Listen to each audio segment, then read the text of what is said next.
नमस्कार दोस्तों, आज का हमारा एक प्रश्न है जिसको लेकर के हम अपनी चर्चा को आगे बढ़ाएंगे। अध्यापक पात्रता परीक्षा यानी रीट के रूप में जो हमारे यहाँ पर परीक्षा होती है, कैसे संभव है आसानी से पात्रता। बहुत सारे विद्यार्थी अध्यापक पात्रता परीक्षा की तैयारी करते हैं, लेकिन ये देखा जाता है कि उसमें 60% अंक जो है सामान्य लोगों के लिए पात्रता के लिए तय हैं, उन अंकों तक भी व्यक्ति कई बार नहीं पहुंच पाता है।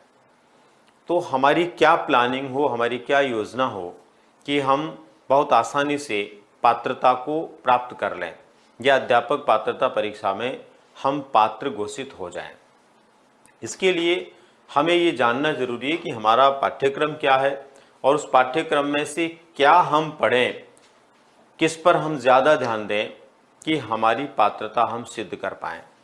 देखिए, हमारा जो पाठ्यक्रम है, हम यहाँ पर बात करें 2 पार्टों में बटा हुआ है, लेवल फर्स्ट और लेवल सेकंड के रूप में। तो यहाँ पर हम सबसे पहले बात करते हैं लेवल फर्स्ट और सेकंड दोनों के लिए कि कॉमन पार्ट क्या है, लेवल फर्स्ट में भी और लेवल सेकंड में भी।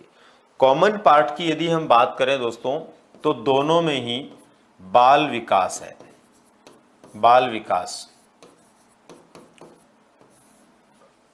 और दोनों में ही भाषाएं हैं, जैसे हिंदी है या फिर अंग्रेजी है। इसी प्रकार से हिंदी,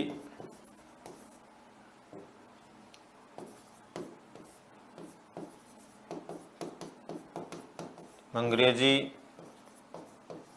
और अन्य भाषाएं, ये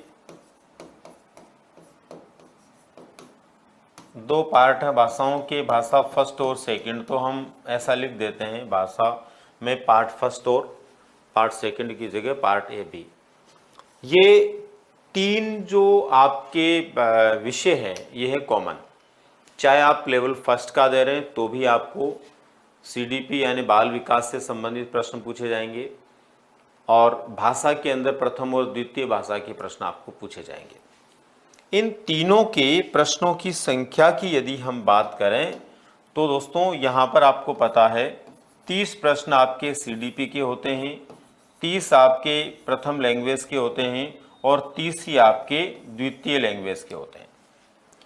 आपको ये भी पता है दोस्तों कि जो आपका सिलेबस होता है उसमें टोटल 150 प्रश्न आपको पूछे जाते हैं, और टोटल 150 प्रश्न 150 अंक के ही होते हैं, माइनस मार्किंग इसमें नहीं होती है।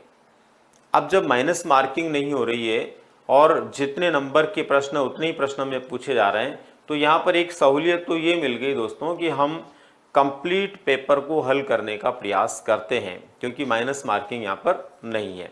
अब दोस्तों यहाँ पर ये जो 3 पार्ट हमारे सामने है, ये अकेले 3 पार्ट हैं 90 अंक के, या फिर 90 प्रश्न के भी हम कह सकते हैं। 90 प्रश्न और 90 अंक के हैं ये। और दोस्तों 90 प्रश्न और 90 अंक का मतलब ये हुआ कि हमारा 150 प्रश्नों का जो पेपर है उसमें से 60% जो अंक लाने हैं, वो 60% अंक तो यहीं से हो जाते हैं। इन 3 पार्टों से 60% अंक हमारे पूरे हो रहे हैं, क्योंकि 90 प्रश्न यहाँ पर आने। ऐसी स्थिति में हमें सबसे ज्यादा इन 3 पार्टों पर फोकस करने की जरूरत है। एक विद्यार्थी को चाहिए कि वो पूरा प्रयास करे कि बाल विकास को, एक सीमित पाठ्यक्रम होता बाल विकास का, उसको बहुत अच्छे से तैयार कर लें। दोनों भाषाएं जो भी आप चुनते हैं, लैंग्वेज फर्स्ट क्या चुनते हैं, लैंग्वेज सेकंड क्या चुनते हैं, उनको बहुत आसानी से आप तैयार कर लें, बहुत अच्छे से तैयार कर लें, क्योंकि इनका भी निश्चित पाठ्यक्रम वहाँ पर होता है। तो ये मान के चलिए 90 में से बहुत अच्छी स्थिति आपकी यहाँ पर पात्रता के लिए हो सकती है। यानी कि अगर आप यहाँ पर सोचें विचारें तो बाल विकास जो है, इसके अंदर यदि आपने 30 में से 25 प्रश्न भी सही कर दिए, भाषा में फर्स्ट और सेकंड में भी यदि हम बात करें तो 25-25 प्रश्न भी आपने यहाँ पर सही कर दिए, तो ये मान के चलिए दोस्तों हमारे 75 मार्क्स जो हैं वो तो केवल इन 3 विषयों से आ सकते हैं जो दोनों में ही कॉमन है, चाहे हम लेवल फर्स्ट की बात करते हैं चाहे लेवल सेकंड की बात करते हैं। अब इसके बाद में बात आती है हमारा इससे आगे का जो पाठ्यक्रम होता है उसमें क्या चीजें होती है। तो इसके आगे की यदि हम बात करें तो देखो इससे आगे लेवल फर्स्ट की यदि हम सोचते हैं तो लेवल फर्स्ट में होता है दोस्तों एक तो यहाँ पर जो है गणित, लेवल फर्स्ट में एक तो होता है गणित और एक होता है पर्यावरण अध्ययन। अब इन दोनों के ही गणित और पर्यावरण अध्ययन दोनों के कितने अंक होते हैं? 30 अंक होते हैं गणित के और 30 अंक होते हैं पर्यावरण अध्ययन के। ठीक है, कुछ विद्यार्थी ऐसे हो सकते हैं जिनका गणित कमजोर है, लेकिन पर्यावरण अध्ययन तो एक ऐसा विषय है जिसको कमजोर से कमजोर बालक भी थोड़ी मेहनत करके ठीक से तैयार कर सकता है। ऐसी स्थिति में यदि हम थोड़ा सा प्रयास करें, मेहनत करें, तो हमारे गणित में यदि हम बहुत अच्छा नहीं कर पाए 50% तक भी पहुंच जाते हैं, 15 प्रश्न भी सही कर लेते हैं, 10 प्रश्न भी सही कर लेते हैं तो कोई बुराई नहीं है। 15 मत करो, 10 तो तुम कर ही सकते हो आसानी से, अगर थोड़ा बहुत भी आप प्रयास करते हैं तो। और पर्यावरण अध्ययन के अंदर तो आसानी से आप 20 से 25 प्रश्न ठीक कर सकते हैं, आसानी से कर सकते हैं।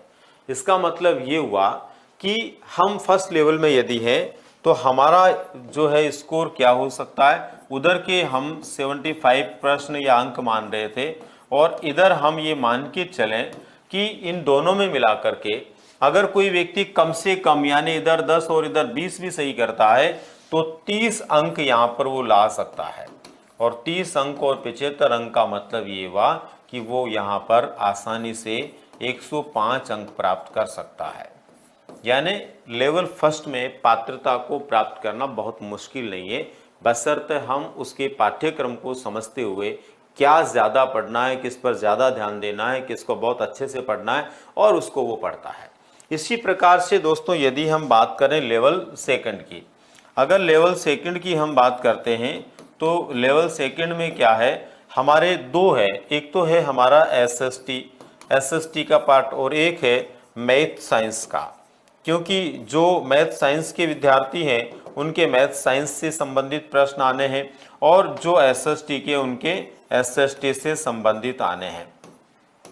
तो ऐसी स्थिति में देखिए प्रश्न यहाँ पर भी वही बात है, अगर आप एसएसटी के विद्यार्थी हैं तो भी आपके एसएसटी से 60 प्रश्न आने हैं और साइंस मैथ के हैं तो भी 60 आने हैं। अब यहाँ पर एक विशेष जो समस्या रहती है वो क्या रहती है, एसएसटी का जो विद्यार्थी है उसमें भी समस्या ये है कि वो ग्रेजुएशन तक 2-3 विषय पढ़ा हुआ होता है और 2-3 विषय उसके लिए नए होते हैं। 5-6 जो विषय इसमें पूछे जाते हैं एसएसटी में, जैसे हिस्ट्री भी होगा, ज्योग्राफी भी होगा, आपकी इकोनॉमिक्स भी होगा, तो उसमें से कुछ उसका पढ़ा होता, कुछ नहीं होता। फिर भी हम ये मान के चलें कि इसका आधा पार्ट भी वो पढ़ा हुआ है, तो दोस्तों 30 से लेकर के 40 तक प्रश्न वो यहाँ पर हल कर सकता है। थोड़ा सा मेहनत करके कम से कम 30 और अधिकतम 40 तक प्रश्न वो कमजोर से कमजोर बालक ठीक कर सकता है। इसी प्रकार से यहाँ साइंस और मैथ की बात करें तो जिसके साइंस सब्जेक्ट रहा है, बायो जिसने पढ़ा है उसका साइंस का जो पार्ट है वो अच्छा हो जाएगा, जिसने मैथ पढ़ा उसका मैथ का अच्छा हो जाएगा। लेकिन यहाँ पर हम दोनों बात करें दोस्तों कि चाहे वो साइंस का विद्यार्थी है चाहे मैथ का है, एक पार्ट तो उसका मजबूत है ही कम से कम, तो उसके आधार पर वो अपने पार्ट के अंदर कम से कम 30 और दूसरे पार्ट के अंदर भी थोड़ा करे तो 40, ऐसे करके वो यहाँ पर भी हर विद्यार्थी साइंस मैथ का अपने अपने विषय के दम पर भी 40 प्रश्नों तक सही कर सकता है। 30 प्रश्न तो होना तय है क्योंकि उसका खुद का अपना विषय है। अपने खुद के विषय के 30 प्रश्न यदि आने और 30 में से उसने 20 भी कर लिए तो दूसरे के अंदर 10 तो करेगा वो 30 में से कम इतना तो मेहनत करनी है उसको। तो यहाँ पर भी दोस्तों हमारा जो एक तरह से स्कोर हमें प्राप्त हो जाता है वो क्या प्राप्त हो जाता है, वो प्राप्त हो जाता है कि पहले उसने 75 अंक प्राप्त कर लिए उधर के तीनों सब्जेक्टों में, और यहाँ पर यदि वो 30 अंक भी कम से कम प्राप्त कर लेता है तो इसका मतलब यहाँ पर भी वो 105 अंक प्राप्त कर सकता है। तो एक सिंपल सा गणित है हमारा, एक सिंपल सी बात है कि हम थोड़ा सा प्रयास करके बहुत आसानी से पात्रता को सिद्ध कर सकते हैं। इसके लिए हमें विशेष रूप से माध्यमिक शिक्षा बोर्ड से संबंधित जो क्लासेज हैं, एनसीईआरटी से जुड़ी हुई जो क्लासेज हैं, उनके पाठ्यक्रम या उनके पाठ्यक्रम की विषय वस्तु को ही पढ़ना चाहिए। अध्यापक पात्रता परीक्षा में हमेशा ध्यान रखिए एनसीईआरटी से ही पूछा जाता है और उसी के ऊपर आपको सबसे ज़्यादा ध्यान देने की ज़रूरत है। पाठ्यक्रम सीमित होता, हम बिना वजह बहुत सारी गाइडों के चक्कर में भ्रमित होकर के इतना पढ़ जाते हैं जिनसे कोई मतलब नहीं है, जबकि पाठ्यक्रम जो होता है वो सीमित होता है और जो हमारा एनसीईआरटी के बुक्स में खास खास विषय वस्तु दी गई है उसी पाठ्यक्रम को हमें फोकस करना होता है। तो दोस्तों उम्मीद करता हूँ ये सामान्य सी जानकारी जो है इसको यदि आपने समझने का प्रयास किया और इसको समझ कर के आप अच्छे से इसी दिशा में मेहनत करते हैं तो पात्रता परीक्षा को सफल बनाना कोई बहुत बड़ा इश्यू नहीं है। इसलिए बिना किसी चिंता तनाव दबाव के आप अपने इन विषयों को महत्व दें। कौन से विषय को ज़्यादा महत्व आपको देना है, किसको ज़्यादा समय देकर ज़्यादा अच्छे अंक आप प्राप्त कर सकते हैं, उसके ऊपर यदि आप ध्यान दे पाएंगे तो ज़रूर हम पात्रता को सिद्ध कर पाएंगे। तो दोस्तों मिलते हैं फिर किसी नई जानकारी के साथ में। धन्यवाद।